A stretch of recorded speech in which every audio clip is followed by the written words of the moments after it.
The boys के season 5 का episode 5 आ चुका है और हर बार की तरह इस बार भी एपिसोड में अच्छे खासे ईस्टर एग्स थे with a lot of Meta commentary. और आज की इस वीडियो में होगा डिटेल ब्रेकडाउन। तो मैं हूं आपका होस्ट विश्वजीत, आप देख रहे हो सुपर सुपर और बिना किसी देरी के चलिए शुरू करते हैं। नंबर 1, फायरक्रैकर जो पिच कर रही है वो एक नॉर्मल पीआर कैंपेन नहीं है बल्कि एक कल्ट स्टार्ट करने का प्लान है। चर्च वर्ड यूज करके वो रिलीजन को ही एक्सप्लॉइट कर रही है और डेमोक्रेटिक ऐड करके आयरनी क्रिएट की गई है यहाँ पे, क्योंकि रियलिटी में यहाँ कोई डेमोक्रेसी नहीं है बल्कि ब्लाइंड डिवोशन होने वाला है।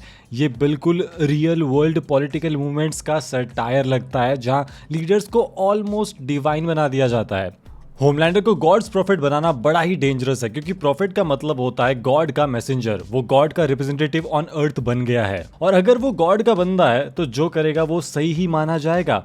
और इसका नमूना हमने सीजन 3 के एंड में देख ही लिया था। नंबर 2, इस पीआर कैंपेन के लिए फायरक्रैकर ने कुछ शानदार आर्ट्स बनवाए हैं जिसमें सबसे पहला आर्ट क्लियरली रेफरेंस लेता है वॉशिंगटन क्रॉसिंग द डेलावेयर से। ओरिजिनल पेंटिंग में जॉर्ज वॉशिंगटन को हेरोइक ऑलमोस्ट माइथोलॉजिकल फिगर की तरह दिखाया गया है और यहाँ होमलैंडर उनकी जगह खड़ा है। इसका मतलब सिंपल है, अमेरिका के फाउंडिंग मूवमेंट को रीराइट करके होमलैंडर को उसका मसीहा लेवल सेवियर बना दिया गया है। नीचे लिखा भी है द सेवियर कॉमेथ, जो कि जीसस के सेकंड कमिंग का रेफरेंस लगता है। मतलब प्रोपेगेंडा ये कह रहा है कि होमलैंडर सिर्फ लीडर नहीं बल्कि ह्यूमैनिटी को बचाने वाला डिवाइन सेवियर है कोई। नंबर 3, यहाँ एक और आर्ट है, उसमें भी सेम पेंटिंग का डिस्टॉर्टेड वर्जन है लेकिन यहाँ होमलैंडर एक्शन पोज में है, जैसे वो लोगों को गाइड कर रहा हो या रेस्क्यू कर रहा हो। इसमें एक लेयर और भी है, लोग यहाँ पर हेल्पलेस और टेरिफाइड दिख रहे हैं जबकि होमलैंडर बड़ा ही काम और मतलब डोमिनेंट है वो।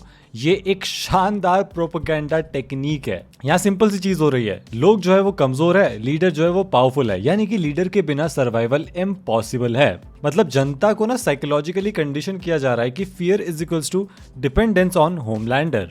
नंबर 4, यहाँ तीसरा आर्ट जो है वो सबसे ज्यादा डेंजरस है।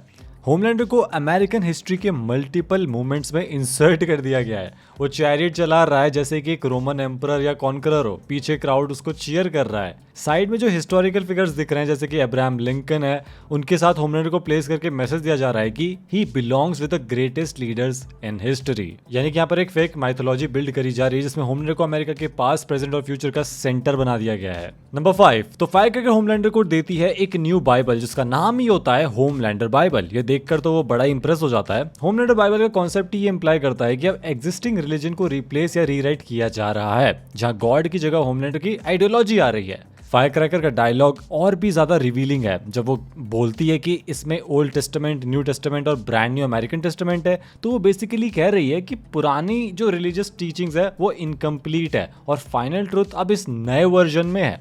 ये कल्ट बिल्डिंग का सबसे पहला स्टेप होता है जहाँ एक नया स्क्रिप्चर इंट्रोड्यूस किया जाता है जो एग्जिस्टिंग बिलीफ्स को रीराइट कर देता है, उनको ओवरराइट कर देता है। फायरक्रैकर बोल देती है कि ये सब एआई ने लिखा है, ट्रेन्ड ऑन पैट रॉबर्टसन्स वर्क। तो ये तो साफ साफ सटायर है। एक तरफ show real world TV preacher और उनकी इन्फ्लुएंस को मॉक कर रहा है और दूसरी तरफ ये भी दिखा रहा है कि मॉडर्न प्रोपेगेंडा कितना मैन्युफैक्चर्ड और आर्टिफिशियल हो चुका है। मतलब अब रिलीजन भी ओरिजिनली डेवलप नहीं हो रहा बल्कि एल्गोरिथम के थ्रू डिजाइन हो रहा है ऑडियंस को मैनिपुलेट करने के लिए। नंबर 6, ये सीन फायरक्रैकर के कैरेक्टर डेवलपमेंट के लिए बहुत ज्यादा जरूरी था। रेवरेंड डुप्री के साथ उसकी कॉन्वर्सेशन से क्लियरली पता चलता है कि वो ओरिजिनली एक डीपली रिलीजियस बच्ची थी जो चर्च आती थी, कैंडल्स जलाती थी और जीसस पर जेन्युइनली बिलीव करती थी।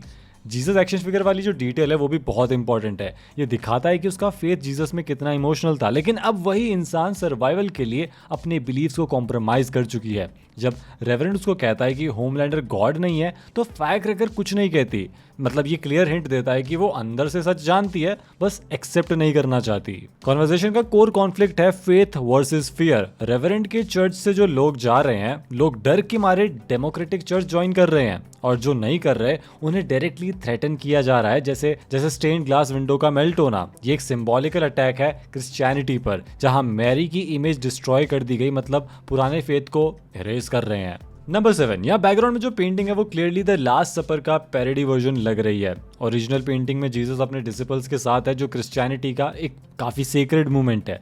इसको यहाँ डाइनर सेटिंग में रखना मतलब मेरे ख्याल से तो सटायर है। इस पैरोडी पेंटिंग से पता चल रहा है कि इस वर्ल्ड में रिलीजन डिग्रेड हो चुका है और उसकी जगह एक कमर्शियल मैनिपुलेटेड वर्जन आ रहा है, एग्जैक्टली जैसे होमलैंडर का नया डेमोक्रेटिक चर्च। नंबर 8, इसके बाद फायर क्रैकर होमलैंडर के रूम में आती है उसे ढूंढते हुए और उसे ओ फादर मिलता है वहां पे। ये सीन दिखाता है कि चर्च अब मतलब फुल कल्ट बन चुका है, क्योंकि ओ फादर का जो मिल्क कलेक्ट करना है ना वो कितना ज्यादा डिस्गस्टिंग है, क्योंकि होमलैंडर के मॉम इश्यूज और मिल्क ऑब्सेशन के बारे में हमें तो पता है, यानी उसके जो ब्रेस्ट मिल्क का जो ऑब्सेशन है उसको अब रिलीजियस रिचुअल बना दिया गया है। ओ फादर इसे लिक्विड गोल्ड कहता है, यानी होमलैंडर एक गॉड बन गया और ये जो मिल्क है ये लॉर्ड सपर है। This is so fucked up. ओ फादर यहाँ खुद को और फायर क्रैकर को पीटर एंड जॉन कहकर बुलाता है। Peter and John reference Bible के अपोस्टल्स का है, लेकिन यहाँ वो जीसस क्राइस्ट की टीचिंग्स नहीं बल्कि प्रोपेगेंडा फैला रहे हैं। नंबर 9, ये थिएटर वाला सीन मतलब डायरेक्ट मिरर है नॉयर वर्सेस डीप के कॉन्फ्लिक्ट का। बी जीज वाली आर्ग्यूमेंट में there is no Bee Gees without me line actually Noir का फ्रस्ट्रेशन है। उसे लगता है कि टीम एफर्ट तो उसका था लेकिन क्रेडिट डीप ले गया, जो कि सच बात भी है। बिल्कुल बैरी वर्सेस रॉबिन गिब जैसा ईगो क्लैश है यहाँ पे। डायरेक्टर एडम का don't act be Barry Gibb एक बड़ी इंपॉर्टेंट लाइन है। वो नॉयर को कह रहा है कि फेक परफॉर्मेंस छोड़ दो और रियल इमोशन लेकर आ, लेकिन आयरनी यहाँ पर हो रही है बड़ी भयंकर वाली, क्योंकि नॉयर रियल लाइफ में भी रोल प्ले ही कर रहा है, उसकी आइडेंटिटी ही कंप्लीटली बोरोड है। नंबर 10, एडम डीप को जैरेड लेटो लेवल बेबी बोलता है। अब इसका मतलब समझा देता हूँ। जैरेड लेटो अपने एक्सट्रीम मेथड एक्टिंग के लिए फेमस है, स्पेशली सुसाइड स्क्वाड के टाइम, जहाँ रिपोर्ट्स थी कि वो जोकर के रोल में इतना घुस गया था कि को एक्टर्स को अनकंफर्टेबल गिफ्ट भेजता था और सेट पर भी कैरेक्टर से बाहर नहीं आता था। इस वजह से उसकी रेपुटेशन एक talented but difficult attention seeking actor की बन गई थी। जब एडम डीप को जैरेड लेटो लेवल बेबी बिच बोलता है, वो बेसिकली कह रहा है कि डीप भी वैसे ही इनसिक्योर और ओवर द टॉप है जो स्पॉटलाइट लेने के लिए अननेसेसरी ड्रामा क्रिएट करता है, और ये बात सच है। नंबर 11, डीप यहाँ जो बुक पढ़ रहा है vax unvax let the science speak by Robert F Kennedy junior, ये clearly real world anti vaccine narratives का रेफरेंस है। टाइटल खुद आयरॉनिक है यहाँ पर, क्योंकि लेट द साइंस स्पीक बोल के एक्चुअली मिस इन्फॉर्मेशन पुश करी जाती है। ये भी एक सटल पैरेलल है होमलैंडर के प्रोपेगेंडा से। जैसे होमलैंडर अपना ट्रुथ बना रहा है रिलीजन के थ्रू, वैसे ही डीप अपनी बिलीव्स को वैलिडेट कर रहा है ये सूडो साइंस वाली बुक्स के थ्रू। नंबर 12, इसके बाद टेरर यानी बुचर के डॉग का पर्सपेक्टिव दिखाया जाता है। टेरर के ड्रीम में होमलैंडर का आना एक्चुअली बुचर की लाइफ का रिफ्लेक्शन है। कॉमिक्स में भी टेरर एक रनिंग गैग है जहां उसका ऑब्सेशन हम्प कमांड से लिंक्ड होता है। यह शो उसको और मेटा बना देता है क्योंकि उसका सॉफ्ट टॉय होमलैंडर है। मतलब बुचर का सबसे बड़ा एनिमी लिटरली उसके डॉग के सबकॉन्शियस में घुस चुका है। साथ ही ये बुचर के मेंटल स्टेट का भी एक्सटेंशन है एक तरीके से। टेरर का ड्रीम एक्चुअली बुचर के ऑब्सेशन का एक वर्जन लगता है मुझे, जहाँ होमलैंडर हर जगह है, इवन उसके पेट के दिमाग में भी। नंबर 13, ये पूरा सीक्वेंस एक्चुअली बुचर के कैरेक्टर का टर्निंग पॉइंट होता है, लेकिन हाफ टर्न है, पूरा टर्न नहीं है। देखो स्टार्टिंग में बुचर का स्टांस क्लियर था, V1 डिस्ट्रॉय करो ताकि होमलैंडर कभी और पावरफुल ना बने, इमॉर्टल ना बने।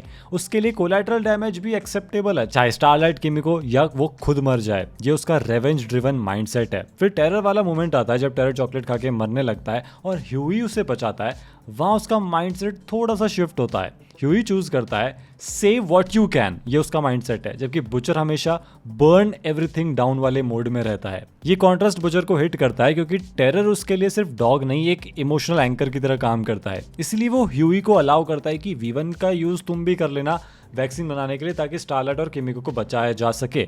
ये बुचर का रेयर ह्यूमन साइड है। लेकिन जब ह्यूई पूछता है तुम नहीं लोगे क्या वो वैक्सीन, और बुचर इस आंसर को डॉज करता है, वहां असली सच सामने आता है। वो खुद को बचाना नहीं चाहता या शायद बिलीव करता है कि वो डिजर्व नहीं करता। और जो लास्ट लाइन है वो सब कुछ क्लियर कर देती है। फ्रेंची का वायरस बन गया तो मैं उसे यूज करूंगा, तो चाहे तुम रेडी हो या ना हो। मतलब उसकी कोर आइडियोलॉजी चेंज नहीं हुई है। वो अभी भी एंड गेम में सब सूप्स को खत्म करना चाहता है, चाहे उसके साथ इनोसेंट लोग भी मारे जाए, यानी या कह सकते कि इनोसेंट सूप्स मारे जाए। और यही ड्यूअलिटी है बुचर के कैरेक्टर की। नंबर 14, सिस्टर सेज और एशले के बीच अच्छी खासी कॉन्वर्सेशन होती है, लेकिन उससे पहले बात कर लेते हैं कि आखिर यहाँ सिस्टर सेज इस मैप में क्या देख रही थी, क्योंकि मैप वाला मोमेंट इंपॉर्टेंट है। सेज एक आर्किटेक्चरल ब्लूप्रिंट या कंपाउंड लेआउट देख रही है जो शायद V1 या किसी हिडन फैसिलिटी का लोकेशन प्लानिंग हो सकता है, क्योंकि थोड़ी देर पहले ही वो सोल्जर बॉय से पूछती है कि V1 मिला क्या, यानी वो खुद भी V1 ढूंढ रही होगी शायद से, ताकि होमलैंडर से पहले वो इमॉर्टल हो सके या होमलैंडर को मार सके या फिर होमलैंडर को इमॉर्टल बना सके। ये इसका दिमाग क्या कहता है पता नहीं, या फिर वो बंकर का मैप देख रही है, और इसके बारे में हम आगे बात करते हैं। नंबर 15, एशले FCC को मैनिपुलेट करके मीडिया कंट्रोल करना चाहती है, जो क्लियरली प्रोपेगेंडा इकोसिस्टम बिल्ड करने का अटेम्प्ट है उसकी तरफ से। लेकिन सेज का सबसे बड़ा रिवील उसका एंड गेम है, उसका अलग प्लान चल रहा है। होमलैंडर को पावर दिलाना एक्चुअली फाइनल गोल नहीं है, बल्कि केओस ट्रिगर करना उसका फाइनल गोल है। वो एक कंट्रोल्ड अपोकलिप्स लाना चाहती है, मतलब कह सकते हैं कि काइंड ऑफ वर्ल्ड वॉर 3, जहां सेज अपने आप को सर्वाइवर बना रही है बंकर प्लान के थ्रू।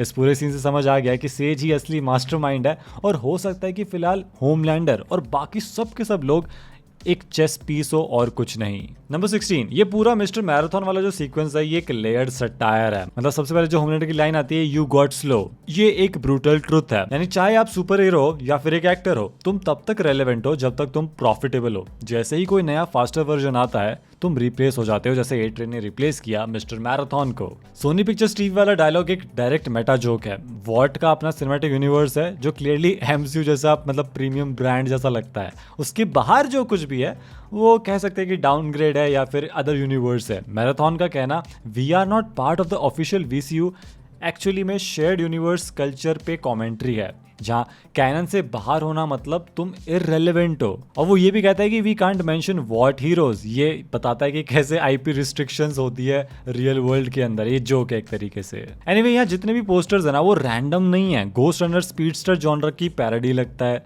या कह सकते हैं कि फ्लैश पॉइंट जैसा लग रहा है वो। स्पीडी वर्स मल्टीवर्स ट्रेंड का स्पूफ लग रहा है, जैसे इनटू द स्पाइडर वर्स है। वैम्पायर हंटर ब्लेड टाइप की मूवी लग रही है, और मैडम मैराथन तो as it is Madam Web के पोस्टर जैसा ही बना दिया गया है। मैराथन ऑफ द हार्ट पूरा निकोलस स्पार्क्स की जो नोटबुक और बाकी की फिल्म है ना उनके जैसी रोमांटिक कैश ग्रैब फिल्म लग रही है। आई मीन निकोलस स्पार्क की नहीं है, लेकिन मैराथन की तो कैश ग्रैब लग रही है। नंबर 17, यहाँ पे बड़ा ही शानदार सेथ रोगन कुमिल नंजियानी वाला सीन आता है जहाँ पे और भी लोग मौजूद हैं। तो सबसे पहले जो नेम ड्रॉप्स होते हैं वो रैंडम बिल्कुल नहीं है। मतलब यहाँ पर Joaquin Phoenix, Meryl Streep, Benedict Cumberbatch plus Wong, इन सब के नाम लिए गए हैं, और ये सब के सब ए लिस्ट एक्टर्स है भाई। मतलब ए लिस्ट एक्टर्स भी इस यूनिवर्स के अंदर सिस्टम से सेफ नहीं है। ये एक एग्जैजरेशन है कि अगर सूप्स कंट्रोल ले लेंगे तो जो बिगेस्ट सुपरस्टार्स है ना वो भी पावरलेस हो जाते हैं। नंबर 18, इसके बाद मिस्टर मैराथन होमलैंडर और सोल्जर बॉय को अपने सीक्रेट रूम में लेकर जाता है, और फिर से यहाँ मेटा कमेंट्री हो रही है पीडीडी के ऊपर, क्योंकि मिस्टर मैराथन के रूम में मिलता है खूब सारा बेबी ऑयल। मुझे नहीं पता यहाँ क्यों है, बस है। इसके अलावा भी कई सारी चीज़ें होती है। नाजी बेस्ड ज्वेलरी है यहाँ पर, और स्टॉर्म फ्रंट की फोटो है जिसको देखकर एक बार फिर से सोल्जर बॉय और होमलैंडर ऑकवर्ड हो जाते हैं। नंबर 19, ओके, तो इस रूम में बहुत सारे ईस्टर एग्स थे। ये पूरा रूम एक what propaganda museum plus parody जैसा है। हर फ्रेम में हिस्ट्री, सटायर और ब्रांडिंग का मिक्सचर इन्होंने डाल रखा है। एक एक करके सब कुछ बताता हूँ। सबसे पहले सोल्जर बॉय की कॉमिक। तो ये classic golden age comic style में इसको बनाया गया है, और बिल्कुल कैप्टन अमेरिका की वर्ल्ड वॉर 2 वाली जो कॉमिक्स आती थी ना, बिल्कुल वैसा लग रहा है। सोल्जर बॉय को पेट्रियोटिक मैस्कॉट की तरह सेल किया गया था उस टाइम पे। ये दिखाता है कि सूप्स पहले से ही प्रोपेगेंडा टूल्स थे, हीरोज तो वो बाद में बने थे। दूसरी चीज थी लिबर्टी बॉन्ड पोस्टर, मतलब straight world war 2 propaganda reference है ये। रियल लाइफ में यूएस वॉर बॉन्ड्स के पोस्टर भी ऐसे ही होते थे। यहाँ ट्विस्ट ये है कि सोल्जर बॉय को वॉर हीरो नहीं, मार्केटिंग फेस की तरह दिखाया गया है। इसके बारे में हमने बात करी है रोड टू डूम्सडे के कैप्टन अमेरिका वाली वीडियो में, वो चेकआउट कर लेना। इसके अलावा एक और चीज थी यहाँ पर, what thins 120s cigarette add.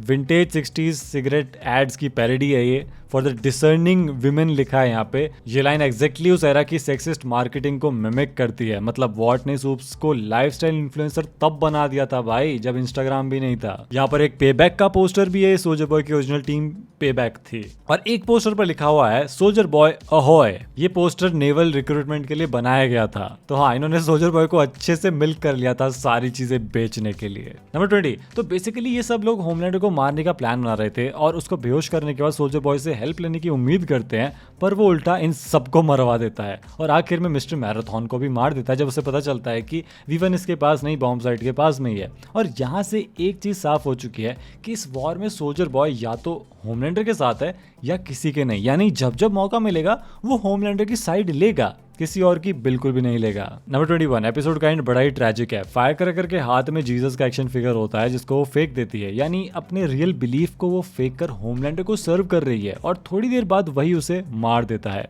Homelander वैसे तो उसको सिर्फ निकाल रहा था, उसको मार नहीं रहा था, क्योंकि फायर क्रैकर कंफ्यूज थी जीसस और होमलैंडर के बीच में कि किस में बिलीव करे। ये बात सोल्जर बॉय ने होमलैंडर को बता दी। अब इस पॉइंट तक होमलैंडर उसे नहीं मारना चाहता था, लेकिन जब वो कहती है कि इवन गॉड्स नीड लव, तब होमलैंडर डिसाइड कर लेता है कि अब तो वो उसको मार के रहेगा, क्योंकि यहाँ फायर क्रैकर ने होमलैंडर को वीक बता दिया, उसकी वीकनेस को सामने ला दिया, उसे ह्यूमनाइज कर दिया, जो कि होमलैंडर को बिल्कुल नहीं पसंद। अकॉर्डिंग टू हिम वो परफेक्ट है, उसमें कोई कमी नहीं है। तो यार आज की इस वीडियो में तो बस इतना ही था। अगर आपके पास में कोई ऐसी हिडन डिटेल है, ऐसा कोई ईस्टर एग है जो हमें नहीं पता चला, तो कमेंट सेक्शन में जरूर बताना। बाकी वीडियो अच्छी लगी तो लाइक और शेयर कर देना, चैनल को सब्सक्राइब जरूर कर लेना, क्योंकि ऐसे ही और ब्रेकडाउन्स आते रहेंगे। Thank you for watching guys, you are super super, piece.